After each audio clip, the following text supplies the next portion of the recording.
ولقد نعلم أنك يضيق صدرك بما يقولون فسبح بحمد ربك وكن من الساجدين واعبد ربك حتى يأتيك اليقين.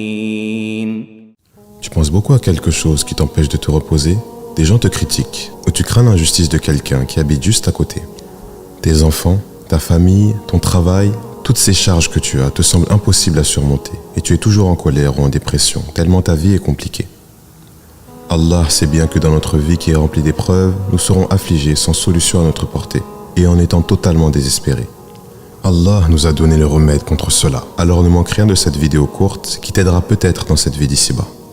Dans le Coran, nous avons plusieurs exemples qui nous montrent qu'être stressé, avoir peur pour soi à cause d'un avenir incertain, fait partie intégrante de l'être humain.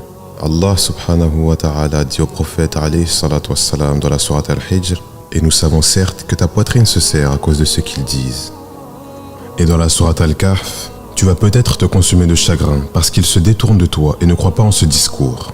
Cela signifie que la douleur, l'anxiété que ressentait le prophète alayhi salatu wassalam, à force d'être rejeté par son propre peuple, aurait pu lui causer de mourir de douleur alors qu'il appelait son peuple à la vérité. Le stress conduit à l'angoisse, une angoisse constante qui empêche le fils d'Adam de vivre sa vie. Mais elle peut être tellement dévastatrice qu'elle nous rend malades et gâche notre propre vie. Mais Allah ne nous laisse pas seuls et à chaque problème, on peut retrouver un exemple pour nous aider à surmonter toutes les difficultés. Lorsque Pharaon menaçait de tuer tous les enfants mâles parmi les enfants d'Israël, et que la mère de Moussa alayhi salam dut mettre son enfant qui venait de naître dans un berceau, puis par la suite dut le mettre dans le fleuve. Et Allah nous dit à ce propos: ainsi nous le rendîmes à sa mère, afin que son œil se réjouisse, qu'elle ne s'affligeât pas, et qu'elle sût que la promesse d'Allah est vraie. C'est une chose normale de stresser, d'être angoissé, mais nous devons nous ressaisir au bon moment pour ne pas sombrer et nous rendre malades de tristesse et d'anxiété. Le prophète Ya'qub, après qu'un autre de ses fils ne soit pas revenu, devint aveugle tellement il était chagriné, à tel point que ses enfants lui dirent qu'il ne cesserait d'évoquer Youssouf, jusqu'à ce qu'il ne s'épuise ou qu'il finisse décédé. Ou lorsque la mère de Isa alayhi salam ressentait les douleurs de l'accouchement et la crainte des dires de son peuple, à tel point qu'elle aurait préféré être morte avant cet instant. C'est alors qu'Allah lui envoyait de quoi la rassurer et une solution contre ce que son peuple allait dire sur l'enfant qu'elle apporterait. Ceux qui n'ont pas Allah avec eux finissent par se dire à quoi bon vivre si on attend de problèmes ou de difficultés et se jettent dans le vide pour se suicider. Alors qu'un musulman continuera de se lever quoi qu'il arrive et saura que l'épreuve qu'Allah lui a envoyée n'est pas supérieure à ce qu'il peut supporter et que pour sa patience, il sera grandement récompensé. Le stress entraîne des problèmes musculaires, du mal à dormir ou encore des maladies du cœur qui peuvent être difficiles voire impossibles à soigner. Et il y a une magnifique solution qu'Allah nous donne lors de nos problèmes et de nos difficultés.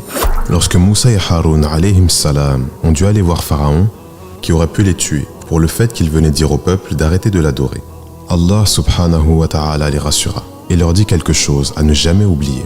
Pars toi et ton frère avec mes prodiges et ne négligez pas de m'invoquer. Il y a des invocations pour chaque situation, en plus du Coran qui est aussi le meilleur de tous les anti-stress pour celui qui vit la pire des afflictions. Mais d'un autre côté, Shaitan nous fait croire que tout est terminé et qu'on ne trouvera jamais de solution à ce qui est en train de nous arriver. C'est pour ça que dans notre vie, nous devons faire confiance à Allah en ayant de bonnes pensées et se rappeler à chaque problème du fameux verset qui nous dit: à côté de la difficulté, il y a certes une facilité.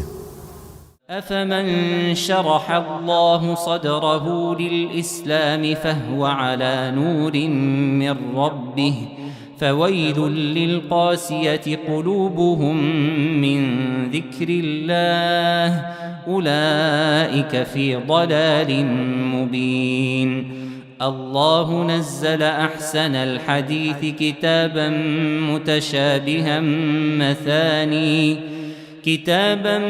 متشابها مثانية تقشعر منه جلود الذين يخشون ربهم ثم تلين جلودهم وقلوبهم إلى ذكر الله ذلك هدى الله يهدي به من يشاء ومن يضلل الله فما له من هاد.